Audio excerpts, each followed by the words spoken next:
இந்த செய்தியை உங்களுக்காக வழங்குவது அருண் மசாலா. 1983 ஆண்டிலிருந்து தரத்துடன் தன்மை மாறாத அறுசுவை சமையலுக்கான அருண் மசாலா.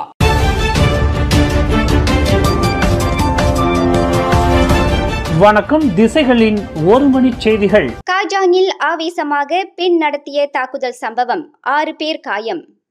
காஜாங்கில் பெண் ஒருவர் கத்தியுடன் ஆவேசமாக நடத்திய தாக்குதல் சம்பவத்தில் மொத்தம் 6 பேர் காயமடைந்துள்ளனர் என்று போலீசார் உறுதிப்படுத்தினர். பண்டார் காஜாங்கில் நடந்த இந்த சம்பவத்தில் காயமுற்ற 21க்கும் 60க்கும் இடைப்பட்ட வயதுடைய 60ல் 2 மருத்துவமனையில் அனுமதிக்கப்பட்ட வேளையில் மேலும் 4 வெளிநோயாளியாக சிகிச்சை பெற்றுள்ளனர் என்று காஜாங் மாவட்ட போலீஸ் தலைவர் ஏசிபி நஸ்ரான் அப்துல் யூசுப் தெரிவித்தார். தாம் செலுத்திய வெள்ளை நிற காரில் மோட்டார் சைக்கிள்களை மோதிய பின்னர் தன்னை அணுகிய மோட்டார் சைக்கிள் ஓட்டிகளை கத்தியால் தாக்கிய 24 வயதுடைய அந்த மாது சீன நாட்டு பிரஜை என்பது விசாரணையில் தெரிய வந்தது.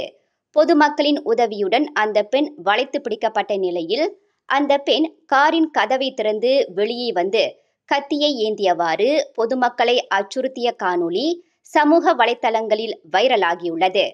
இந்த சம்பவத்தில் 3 மோட்டார் சைக்கிள்கள் சேதமுற்றன. அந்த பெண்ணின் காரிலிருந்து போலீசார் 2 கத்திகளை பறிமுதல் செய்துள்ளனர்.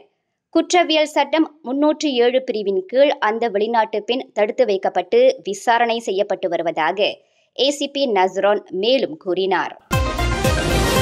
பிகேஆர் கட்சியின் முன்னாள் துணைத் தலைவர் ரஃபீசி ரம்லியின் 12 வயது மகன் தாக்கப்பட்ட சம்பவம் தொடர்பாக அரசியல் உட்பட அனைத்து கோணங்களிலும் போலீசார் விசாரணை செய்து வருவதாக ஸ்லாங்கூர் மாநில போலீஸ் தலைவர் ஷசேலி கஹார் தெரிவித்துள்ளார்.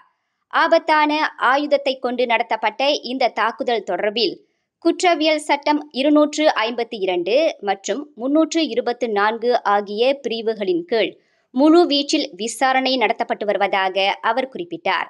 இதுவரையில் நடத்தப்பட்ட விசாரணையில் எந்த ஒரு துப்பும் கிடைக்கவில்லை என்ற போதிலும் அனைத்து கோணங்களிலும் தீவிர கவனம் செலுத்தப்பட்டு ஆராயப்பட்டு வருவதாக ஷசேலி கஹார் இன்று வெளியிட்டுள்ள ஓர் அறிக்கையில் தெரிவித்துள்ளார்.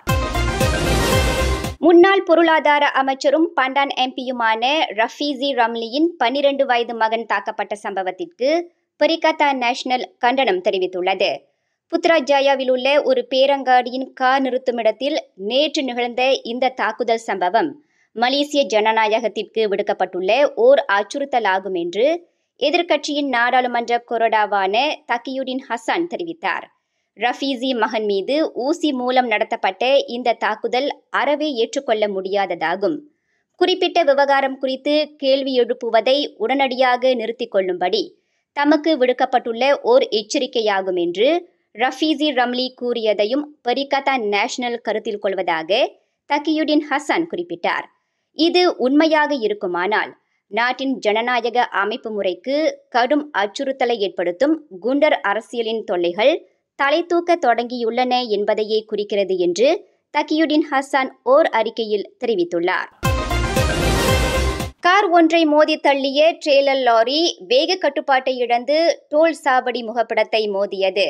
இச்சம்பவம் நேற்று மாலை 5:30 மணியளவில் ஜோஹர் பாரு கிலாங் பாத்தாவை நோக்கி செல்லும் ஜாலான் பெர்சியாரன் பெர்லிங்கில் பெர்லிங் டோல் சாவடியில் நிகழ்ந்தது.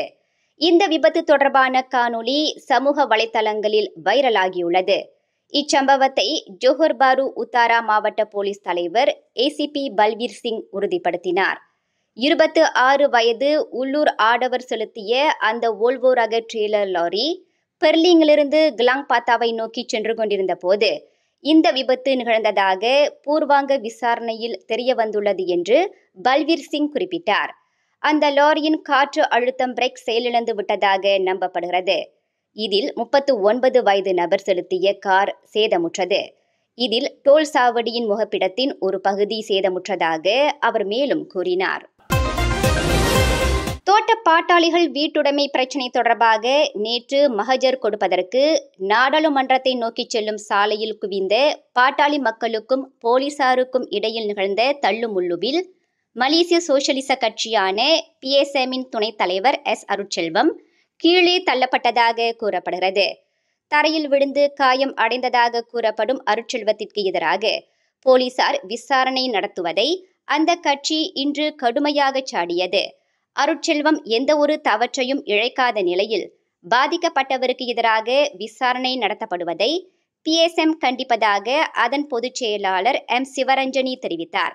போலீசாருடனான தள்ளுமுள்ளுவில் அருட்செல்வம் கீழே விழுந்து மக்கள் தூக்குவதை அனைத்து ஊடக காணொளிகளில் வெளியிடப்பட்டிருப்பதை சிவரஞ்சனி சுட்டிக்காட்டினார். நேற்று PSM கட்சி ஏற்பாட்டில் 100க்கும் மேற்பட்ட பாட்டாளிகள் மகஜர் கொடுப்பதற்கு நாடாளுமன்ற கட்டடத்தை நோக்கி ஊர்வலமாக சென்றபோது அதனை தடுக்க போலீசார் முற்பட்ட போது பெரும் சலசலப்பு ஏற்பட்டது. கோலாலம்பூர் சுராஸ் ஸ்டேடியம் வெளியே நேற்றிரவு நடந்த சண்டை தொடர்பில் போலீசார் தீவிர விசாரணை நடத்தி வருகின்றனர்.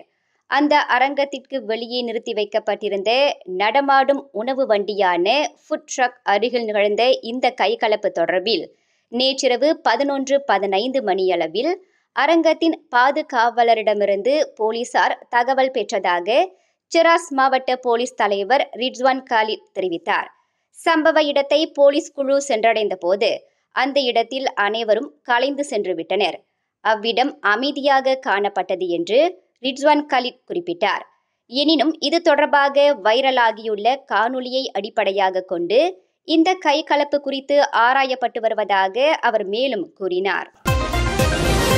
சாலையோரத்தில் அவசர வழித்தடத்தில் நிறுத்தி வைக்கப்பட்டிருந்த பழுதடைந்த காரின் பின்புறம் மோதியதில் மோட்டார் சைக்கிளோட்டி ஒருவர் உயிரிழந்தார்.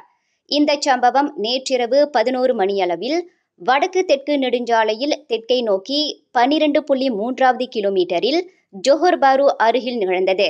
இதில் மோட்டார் சைக்கிளில் பயணித்த 40 வயது மதிக்கத்தக்க ஆடவர் கடும் காயங்களுக்கு ஆளாகி சுல்தானா அமினா மருத்துவமனையில் அனுமதிக்கப்பட்ட நிலையில் இன்று காலை 4:30 மணியளவில் மரணமுற்றதாக ஜோஹர் பாரு மாவட்ட போலீஸ் தலைவர் ACP பல்வீர் சிங் தெரிவித்தார்.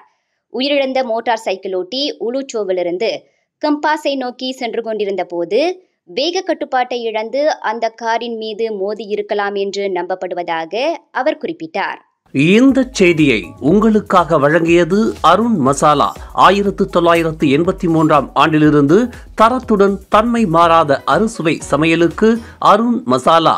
மேலும் செய்திகளை தெரிந்து கொள்ள கீழே இருக்கும் பெல் பட்டனை அழுத்துங்கள். உங்கள் மகிழ்ச்சியை வெளிப்படுத்த லைக் மற்றும் ஷேர் செய்யுங்கள். தொடர்ந்து திசைகளோடு இணைந்திருக்க சப்ஸ்கிரைப் செய்யுங்கள்.